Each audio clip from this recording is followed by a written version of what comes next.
Assalamualaikum warahmatullahi wabarakatuh. Bertemu lagi dengan saya Ismi Isnaini. Di video kali ini saya mau ngebahas tentang sesuatu yang salah tapi masih aja sering dilakukan. So, sebelum kita lanjut ke video ini, jangan lupa like, comment, share, dan subscribe channel ini. Dan jangan lupa tekan tombol lonceng di bawah ini agar teman-teman dapat notifikasi setiap kali ada video-video terbaru di channel ini.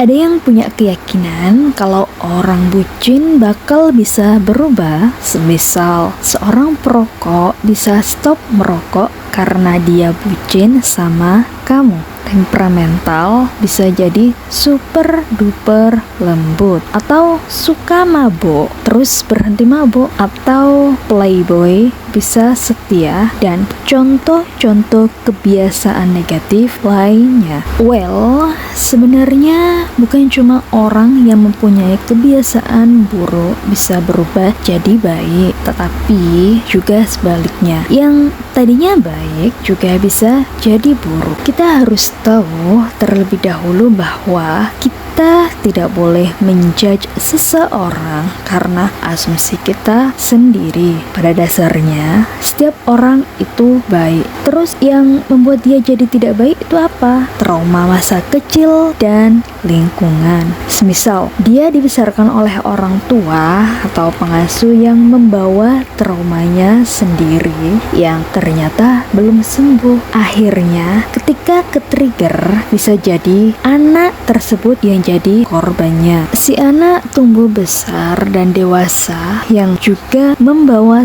traumanya, akhirnya membentuk kebiasaan atau watak yang negatif. Kalau tumbuh dalam keluarga yang positif, kenapa mempunyai kebiasaan negatif? Bisa jadi karena pengaruh lingkungan yang negatif. Yang tadinya nggak suka mabuk, temenan sama yang suka mabuk, jadi ikutan mabuk. Ini yang tadinya baik jadi tidak baik. Atau malah yang sudah punya trauma masuk ke lingkungan negatif, jadi gampang banget tuh terpengaruhnya. Nah, perlu diketahui bahwa untuk bisa merubah seseorang itu tidak hanya menjadikannya jadi bucin, tidak ya, tapi ada kok yang bucin terus berubah. Iya, memang ada, tapi sekali lagi tidak semuanya. Contoh-contoh di atas hanya contoh sebagian kecil saja. Lantas yang menjadi sebuah kesalahan itu apa? Sudah salah, dijadiin kepercayaan lagi. Oke, kita fokus ke memilih pasangan hidup ya. Buat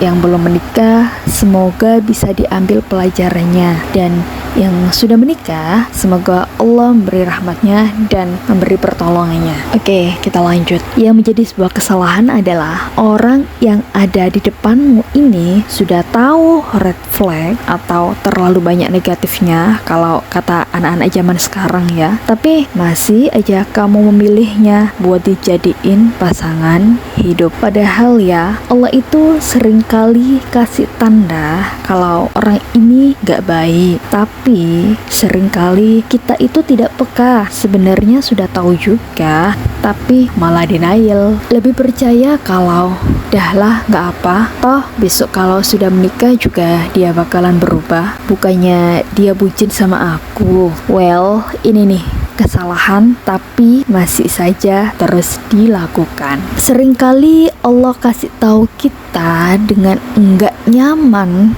atau tiba-tiba hati ngerasa gak enak dan gak nyaman dengan orang ini. Sudah Allah tunjukin juga banyak perilaku-perilaku buruk dia, tapi kita malah berusaha husnudon dan denial. Padahal ya, watak atau kebiasaan itu tidak bisa dirubah. Yang bisa merubahnya ya dia sendiri. Se-effort apapun dan sekeras apapun kita berusaha merubah dia buat jadi baik, gak akan pernah bisa berubah kalau memang dari dirinya sendiri juga gak ada keinginan keinginan buat mau berubah, tapi dia sudah janji buat berubah loh. Kenapa masih aja diulangi lagi? Ada beberapa kemungkinan juga. Bisa jadi dia hanya membuatmu tenang, atau memang sudah ada keinginan berubah, hanya saja kurang usahanya. Lantas bagaimana jika kita sudah terlanjur memilih dia buat jadi pasangan? Atau pas dulu milih dia sih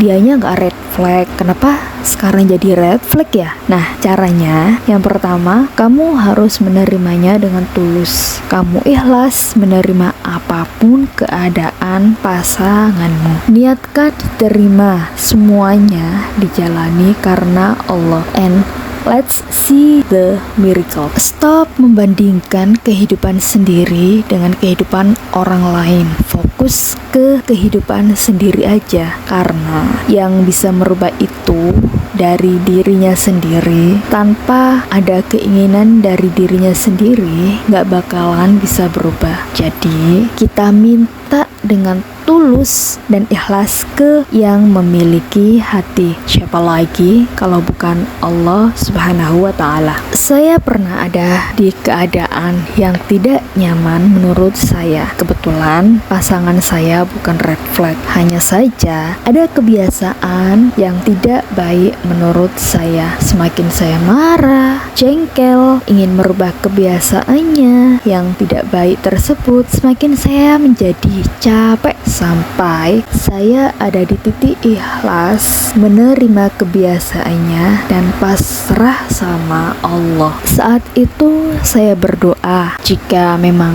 kebiasaan itu baik buat dirinya, gak apa ya Allah, saya menerimanya. Saya ikhlas selalu limpahkan kebaikan buat dia yang menurut saya kebiasaan itu nggak baik, tapi jika itu membawa mudorot untuk dia dan masa depan dia, masa depan kami juga, maka hamba pasrahkan semuanya sama panjenengan ya Allah. Saya nggak bisa membuatnya berubah jadi apa yang saya inginkan, jadi saya pasrahkan ke panjenengan aja. Bagaimanapun caranya dia bisa berubah, itu saya nggak ikut-ikutan, saya pasrahkan ke jenengan. Bagaimanapun caranya, saya percaya engkau memberikan cara yang terbaik sehingga dia sadar dan mau stop buat ngelakuin hal tersebut. Dan setelah saya benar-benar menerimanya, saya sudah tidak ada perasaan tidak nyaman dengan kebiasaannya. Ternyata Allah malah menjadikannya berubah dan sudah tidak lagi melakukan kebiasaan buruk yang menurut saya itu merugikan dirinya sendiri. Dari sana saya belajar bahwa kita tidak akan pernah bisa merubah kebiasaan buruk seseorang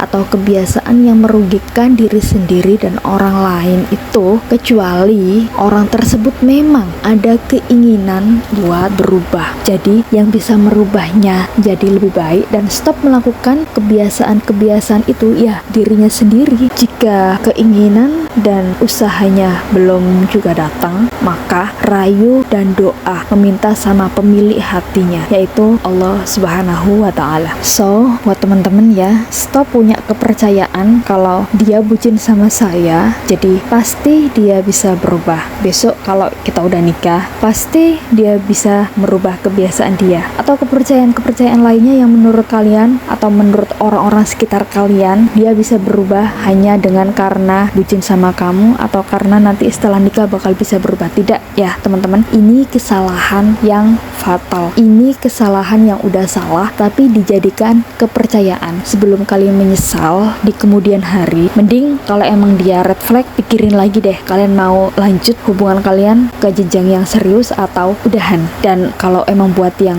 sudah menikah ternyata red flagnya di tengah-tengah perjalanan pernikahan, ikhlasin, terima keadaannya karena emang dulu di awal dia bukan kayak gitu. Doa yang banyak dengan tulus, ikhlas, minta sama Allah. Kalau emang kebiasaan itu menurut kalian itu nggak baik tapi menurut Allah itu baik, ya udah nggak apa-apa. Minta ke Allah, minta ke lapangan hati kalian, biar ketika ngelihat itu kalian nggak sakit hati, kalian nggak tersinggung, kalian nggak marah, kalian nggak ada perasaan apa-apa. Ya udah biasa aja. Tapi kalau emang kebiasaan itu nggak baik, minta sama sama Allah buat merubah dia jadi lebih baik. Karena kita sebagai manusia sama sekali tidak punya kuasa buat merubah seseorang. Yang bisa merubah seseorang itu ya Allah, karena yang memiliki hati dan perasaan yang bisa mengendalikan ya sekali lagi Allah. So, sekian video kali ini, semoga bisa diambil manfaatnya, dan jangan lupa like, comment, share, dan subscribe channel ini. Jangan lupa tekan tombol lonceng juga di bawah ini agar teman-teman dapat notifikasi setiap kali ada video-video terbaru di channel ini. Insya Allah kita akan ketemu di video-video selanjutnya. Dadah, assalamualaikum warahmatullahi wabarakatuh.